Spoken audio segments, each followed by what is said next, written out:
बिस्मिल्लाहिर्रहमानिर्रहीम। अस्सलाम वालेकुम नाज़रीन, आप यूट्यूब चैनल देख रहे हैं। मैं इमरान खान हूँ। आलिया हमजा साहिबा को गिरफ़्तार किया गया था, मैंने आपको बताया था। फिर उन्हें अदालत में पेश किया गया। वर्कर पहले से ही वहाँ पे इंतज़ार कर रहे थे, मीडिया वहाँ पे इंतज़ार कर रहा था। हैरत अंगेज़ तौर पे कुछ अजीबोगरीब किस्म के लोग वहाँ पे क्लाशनकोफ़ें पकड़ के खड़े थे। इन्होंने किसी भी इदारे की यूनिफॉर्म नहीं पहनी हुई थी, पैर में चप्पल है, हाथ में क्लाशनकोफ है और अजीब गुंडागर्दी वाली अंदाज में लोग वहाँ पे घूम रहे थे सादा कपड़े पहन के। और ये ऐसा लगता है कि मुल्क के अंदर बदमाशी चल रही है, हुकूमत नहीं चल रही, रियासत नहीं चल रही, बल्कि लोग फ़ायदा उठा रहे हैं और बदमाशी कर रहे हैं। आलिया हमजा साहिबा को गिरफ्तार किया गया। बिल्कुल जो स्टीरियोटाइप मुकदमात होते हैं पाकिस्तान में दर्ज किए जाते हैं, अब तो ज़बानी याद हो गए हैं, उसी तरह का मुकदमा दर्ज किया गया कि जनाब हमें अचानक हमारे मुखबर की इतला आ गई, पता चला कि जी फ़लाँ जगह के ऊपर जो है वो मर्द व ज़न इकट्ठे हुए हैं, रोड ब्लॉक किया हुआ है, कारे सरकार में मुदाखलत हो गई है, पथराव हो गया है, नारेबाजी हो गई है, हुल्लड़बाजी हो गई है, हमने कुछ लोगों को काबू कर लिया। बाद में जब पता चला तो उनके नाम ये थे, इनमें एक आलिया हमजा भी थी। ये है जनाब टोटल मुकदमा। अदालत ने जुडिशल कर दिया है। आलिया हमजा साहिबा ने कुछ स्टेटमेंट्स भी इस हवाले से दिए हैं। उन्होंने वहाँ पे बात की और ये बताया कि हमें रात हफ्से भेजा में रखा गया है। क्या आज हमारा IO जो इन्वेस्टिगेशन ऑफिसर है वो कुरान पर हलफ देगा, जो करना है कर लो। मैंने पुलिस को कहा लड़कों को गिरफ्तार ना करो, मुझे कर लो। बतौर चीफ ऑर्गेनाइजर पंजाब मैं नहीं देख सकती कि मेरे सामने मेरे कारकुन उठाए जाएं। अच्छा, ये ना आलिया हमजा साहिबा ने भी बहादुरी की मिसाल कायम की है। यानी जैसे इन्होंने गुज़िश्ता रात गिरफ्तारी दी है, वो मनाजर देखने के बाद यानी बहुत सारे ऐसे मर्द हजरात हैं जिन्हें आलिया हमजा से बहादुरी सीखनी चाहिए। उन्होंने वाकई ज़बरदस्त बहादुरी वाले तरीके से उन्होंने गिरफ्तारी दी है और कानून के हवाले किया अपने आप को, बजाय इसके कि वो रजिस्ट करती। उनके पास कारकुन थे बहुत बड़ी तादाद में, लेकिन उन्होंने मुज़ामत नहीं की बल्कि कारकुनों को समझाया। अब एक मरतबा फिर मैं ये देख रहा हूँ कि पाकिस्तान तहरीक इंसाफ की ख़वातीन के ऊपर ज़्यादा हमलावर हो रहे हैं लोग, चाहे वो एस्टेब्लिशमेंट है, चाहे वो एस्टेब्लिशमेंट के टाउट्स हैं, या वो मीडिया के वो लोग हैं, या कानून नाफिज करने वाले इदारे हैं। वो सबके सब पाकिस्तान तहरीक इंसाफ की ख़वातीन पे दोबारा से अटैक कर रहे हैं। यास्मीन राशिद साहिबा, आप जानते हैं कि उनके ऊपर जो है वो कितनी सख्तियाँ की गई हैं। इस वक्त बुशरा बीबी जो है उनको दोबारा से आज़ाद करने के बाद फिर से जेल में डाल दिया गया है। इमरान खान साहब की बहनें, उनको बार बार अगवा किया जाता है जेल के बाहर से और दूर मोटरवे पे वीराने में ले जाके छोड़ दिया जाता है। ये उनके साथ जुल्म किया जा रहा है, अदालतें भी उन्हें इंसाफ नहीं दे रही। आलिया हमजा साहिबा आपके सामने सनम जावेद और तैयबा राजा की दरखास्तें दी हुई हैं कि जनाब इनकी ज़मानतें जो हैं वो खारिज की जाएँ, या इनके दोबारा हम केस खोलना चाहते हैं, इनके जिस्मानी रिमांड हमने लेने, तो उन्हें भी वो गिरफ्तार करना चाहते हैं। तो एक के बाद एक जो है वो ख़वातीन के ऊपर हमला किया जा रहा है, सोशल मीडिया पे अलग से अटैक किया जा रहा है ख़वातीन के ऊपर। तो इस मरतबा क्योंकि देखें ना, ख़वातीन पाकिस्तान तहरीक इंसाफ की एक बड़ी ताकत है। इस ताकत को तोड़ने में पाकिस्तान की एस्टेब्लिशमेंट और हुकूमत नाकाम रही है, और अब वो पूरी ताकत के साथ एस्टेब्लिशमेंट और हुकूमत मिलकर अपने टाउट्स के ज़रिए से ख़वातीन के ऊपर हमला आवर है। यानी ज़रा सी छोटी सी कोई बात हो जाए, कोई ट्वीट कर दे, तो यहाँ पे मोहब्बती माफिया आ जाता है। वो ये कहते हैं जी औरत की इज्जत, औरत का एहतराम। तो ये औरतें नहीं है, 70-70 साल की ख़वातीन, कैंसर की सर्वाइवर है खातून, इन सबको जो है वो इन्होंने कितनी तकलीफ में दो चार किए रखा है। वो अपने भाई को मिलने के लिए जाती है, उनको उठा के वो 100 किलोमीटर दूर वीराने में छोड़ के आ जाती है पुलिस, और हर दफ़ा यही करती है। वो धूप से बचने के लिए, छाँव में जाने के लिए वो पनाह लेते हैं एक ज़ेरे तामीर प्लाजे में, और उसको ताला लगवा दिया जाता है, उसके मालिक को बुलवा लिया जाता है, मैनेजर को बुलवा लिया जाता है। वो किसी एक ढाबे के अंदर पनाह लेती हैं, वो ढाबे वाले को पुलिस वाले कहते हैं चल बंद कर इसको, वो बेचारा इनको बाहर निकाल के बंद कर देता है। वो जहाँ से कुर्सी मांगती हैं उसको निशाने इबरत बना देते हैं। तो ये इस वक्त पाकिस्तान का निज़ाम चल रहा है कि ख़वातीन को अटैक किया जा रहा है, और ये डेलिबरेटली किया जा रहा है, जानबूझकर किया जा रहा है कि ख़वातीन के ऊपर अटैक करो, इनको वुल्नरेबल करो, इनके ऊपर जो है वो हमलावर हो जाओ सारे मिलके, ताकि पाकिस्तान तहरीक इंसाफ की सपोर्ट करना ख़वातीन छोड़ दें। लेकिन ख़वातीन के वोट की अक्सरियत इमरान खान के साथ ही है। ये 8 फरवरी 2024 को भी साबित हुआ, आप दोबारा इलेक्शन कर लें फिर साबित हो जाएगा। ख़वातीन के ऊपर अटैक करने के लिए कुछ 2 लोग जो है ना वो ख़ास तौर पे उनके ऊपर हमलावर हुए हैं। यानी 2 लोगों के ऊपर ज़्यादा हमला हो रहा है, एक अलीमा खान और एक सलमान अकरम राजा। ये दोनों बहुत ज़्यादा तनकीद की जद में है। अलीमा खान इसलिए कि वो जेल में जाकर जो बातें उनका भाई उन्हें कहता है वो बाहर आके एज इट इज़ वो बातें बता देती हैं। वो कोई लगी लिपटी नहीं रखती। ना उन्होंने सेनेटर बनना है, ना उन्होंने एमएनए बनना है, ना उन्होंने मिनिस्टर बनना है, ना उन्होंने वज़ीर आला बनना है। उनका किसी किस्म का कोई ऐसा एम्बिशन है ही नहीं। तो अलीमा खान तो जाती है इस चक्कर में, अपने भाई के चक्कर में, और वो अपने भाई से बातें पूछकर बाहर आकर बता देती हैं। अब ये डंडी नहीं मारती, जो बात अंदर होती है वही आके बाहर बताती हैं, कंप्रोमाइज़ नहीं करती। लिहाजा सिस्टम इनसे डर गया कि इमरान खान की आवाज़ आवाम तक बराह रास्त अगर पहुंचती है तो अलीमा खान के जरिए पहुंचती है। ये वाला जो सिलसिला है इसको बंद करवाया जाए, नंबर 1। नंबर 2, सिस्टम को ये प्रॉब्लम है कि कनेक्टिविटी ख़त्म नहीं हो रही इमरान खान की आवाम के साथ, तो उस कनेक्टिविटी को भी ख़त्म किया जाए। ये वो वजह है कि अलीमा खान साहिबा को नहीं मिलने दिया जा रहा। अच्छा, कुछ लोग कह रहे हैं कि इमरान खान ही नहीं मिलने देते। यानी मैं हैरान होता हूँ कि इमरान खान अंदर वकीलों को ये कह रहे हैं कि भाई जाओ जाके अलीमा खान को बोलो और आप लोग जाएं जाके तौहीन अदालत का केस करें कि मेरी फैमिली को मुझसे क्यों नहीं मिलने दिया जा रहा। ये इमरान खान साहब कह रहे हैं। और बाहर कुछ सहाफ़ी टाउट वो ये खबरें दे रहे हैं कि इमरान खान खुद अलीमा खान से नहीं मिलना चाहते। क्यों भाई? कल को ये कोई और खबर दे देंगे इमरान खान जेल में बुशरा बीबी से भी नहीं मिलना चाहते। परसों ये खबर दे देंगे जी फलां को नहीं। ये तो मेरे ख्याल में ख्वाहिशात को खबर बना रहे हैं।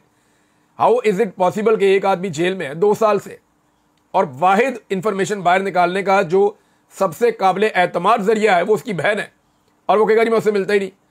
हालांकि वो वकला को मशवरे दे रहे हैं, हालांकि वो बार बार जेल इंतजामिया को कह रहे हैं कि मेरी फैमिली की मुलाकात का दिन है, उनको लाओ और मिलाओ, लेकिन नहीं मिलवाया जा रहा।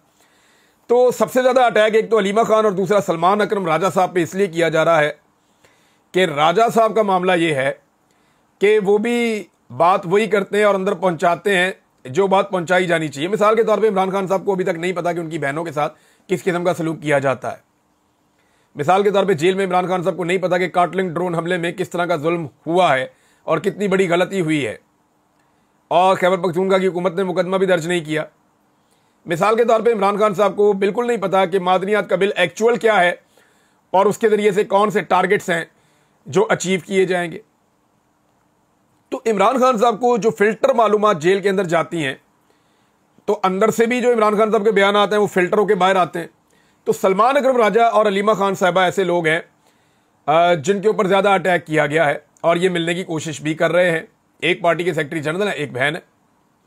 अब रोका जा सकता है ना, अल्लामा राजा नासिर अब्बास साहब अगर उनको ना मिलने दें तो इतना रोला नहीं पड़ता कि यार दूसरी पार्टी के लोग हैं, मिल सकते हैं, ठीक है, नहीं मिलते ना मिलाएं।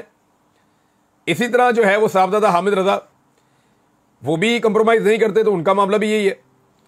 एक उमर अयूब साहब हैं, उनको भी टारगेट किया गया है, ये आप सब जानते हैं, और जानबूझ के टारगेट किया गया है। उनसे शायद उनकी सीट ही छीन ली जाए अगर उमर अयूब साहब ने बात ना मानी तो। बहरहाल वो फिलहाल कंप्रोमाइज़ तो उन्होंने नहीं किया। शेर अफजल मरवत साहब ने कुछ स्टेटमेंट दिए हैं, इंकशाफात किए हैं अपनी तरफ से अलीमा खान साहिबा के बारे में।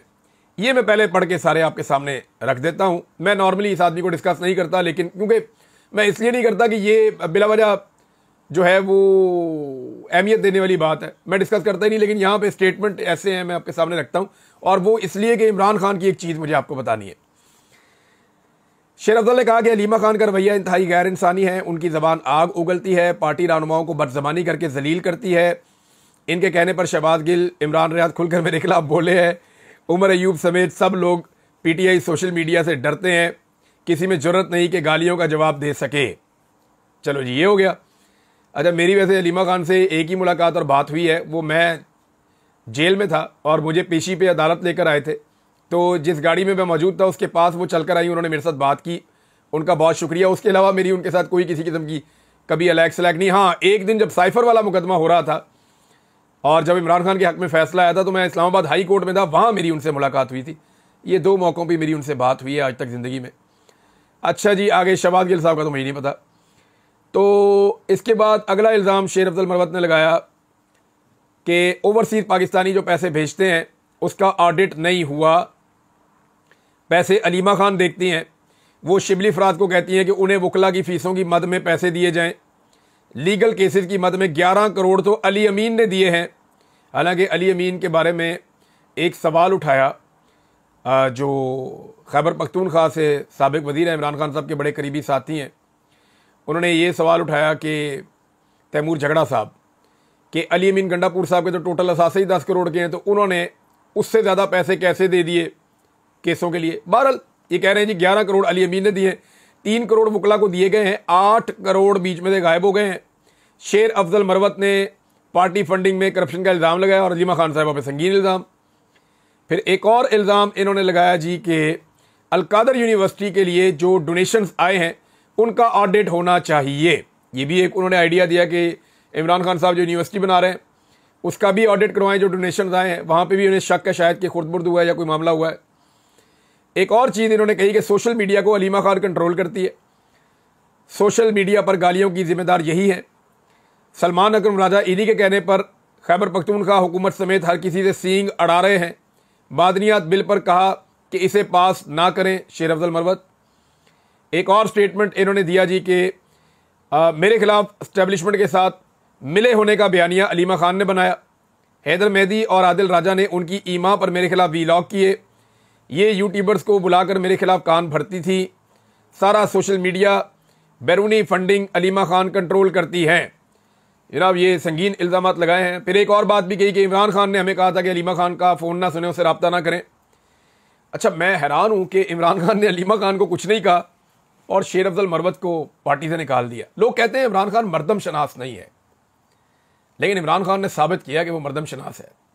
उसने बंदा पहचाना, बंदे को इस्तेमाल किया और बंदा फारिग करके वापस कर दिया। एलो फड़ो अपना बंदा। ये इमरान खान की कैपेसिटी है। और जो लोग ये समझते हैं कि वो मर्दम शनास नहीं है, मेरे ख्याल में उनके लिए ये एक केस स्टडी होना चाहिए कि इमरान खान मर्दम शनास है या नहीं। यानी मुझे भी कभी लगता था कि यार मरवत ने बड़ा काम किया हुआ, इसके साथ शायद ज्यादती हो रही है, लेकिन अब शेर अफजल मरवत खुद साबित कर रहे हैं कि इमरान खान साहब ने उनके खिलाफ जो फैसला किया, शायद इमरान खान साहब की समझ जो है वो अपनी पार्टी के लोगों के बारे में बाकी सबसे ज़्यादा है, या उनकी अंडरस्टैंडिंग ज़्यादा है। उन्होंने वक्त से पहले भांप लिया था कि कौन कहाँ पे क्या करेगा, कौन डंग मारेगा और कौन नहीं मारेगा, कौन किस लेवल तक जाएगा और कौन क्या कर सकता है। बहरहाल ये इमरान खान साहब ने जो तोहफा उनके पास भेजा गया था, इन्होंने उस तोहफे को इस्तेमाल करके, पंजाबी में कहते हैं वर्ता के, इमरान खान साहब ने वापस कर दिया है। तो अब आप जितना मर्जी उछलते कूदते रहें, वो बात तो अब रही नहीं मेरे ख्याल में, और इस तरह के बयानियों के ऊपर कोई तवज्जो भी नहीं देगा। लेकिन मैंने आपको ये इसलिए पढ़ के सुनाया कि आप इमरान खान साहब की जो जहानत है या उनकी मर्दम शनासी है, स्पेशली इस केस में, आप उसका अंदाज़ा करें कि कैसे शानदार तरीके से इमरान खान साहब ने इस चीज़ को भांप लिया जेल के अंदर बैठ के। बाहर बैठे हुए लोगों को बाज़ को आज भी समझ नहीं आई, लेकिन इमरान खान ने जेल के अंदर से भांप लिया। नाज़रीन, एक और बड़ी इंटरेस्टिंग खबर है। पंजाब हुकूमत दौड़ गई है और स्टेटमेंट दिया इंफॉर्मेशन मिनिस्टर ने कि इमरान खान से मुलाकात पर पाबंदी से मुताल्लिक पंजाब हुकूमत का कोई अमल दखल नहीं है। जेल किसकी? पंजाब गवर्नमेंट की। सुपरिटेंडेंट ऑफ जेल किसका? पंजाब गवर्नमेंट का। जो पुलिस बाहर आकर खड़ी होती है वो किसकी? पंजाब गवर्नमेंट की। जो गिरफ्तारियां करती है वो पुलिस किसकी? पंजाब गवर्नमेंट की। जो वहाँ पे नाके लगते हैं वो कौन लगाता है? पंजाब गवर्नमेंट के। तो उन्होंने एक्चुअली एस्टेब्लिशमेंट को या मिलिट्री एस्टेब्लिशमेंट को डिसओन किया है। लेकिन नून लीगी या कोई भी सियासतदान होगा ना, बड़े सियाने होते हैं। वो ये देखते हैं कि यहाँ तक तो लिमिट ठीक है कि थोड़ा बहुत अपने मुखालिफ को आप दबवा लें एस्टेब्लिशमेंट के साथ मिलकर, लेकिन जब मामला एक हद से आगे जाता है या पानी नाक से ऊपर जाता है तो ये फिर गर्म जगह पे या गिल्ली जगह पे पाँव नहीं रखते सियासतदान।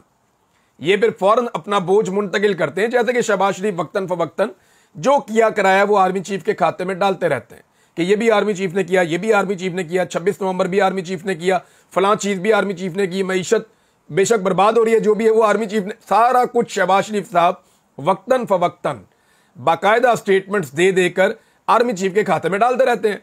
अब जिस दिन ये आर्मी चीफ ने रिटायर होना है, इनको उस दिन पता चलना है कि इनके साथ हुआ क्या है। सारा कुछ इनके खाते में प्रॉपर डाल के फिक्स कर दिया जाएगा। ये जनाब इस हुकूमत का तरीका वारदात है।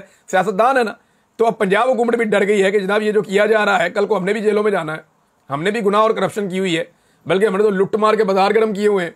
तो जब हम जेलों में जाएंगे या हम पकड़े जाएंगे तो हमारे ऊपर तो इससे आधी सख्ती होगी, हम बर्बाद हो जाएंगे।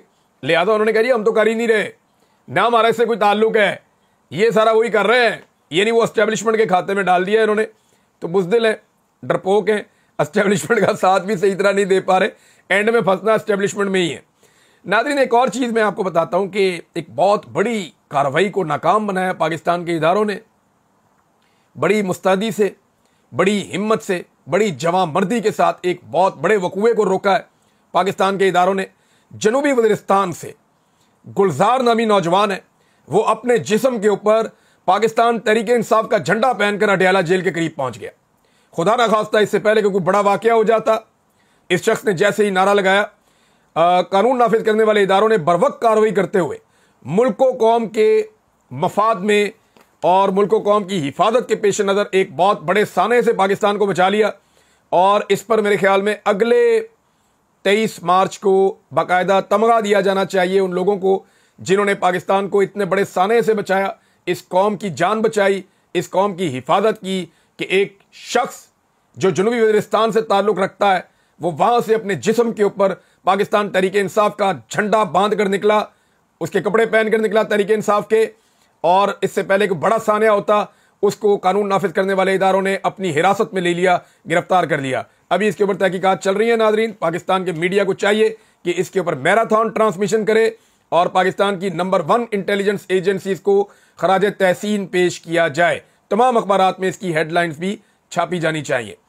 नाजरीन, कैसर बंगाली साहब ने कुछ स्टेटमेंट दिए हैं, ये बड़े आंखें खोलने वाले स्टेटमेंट है, मैं आपके सामने रख देता हूं।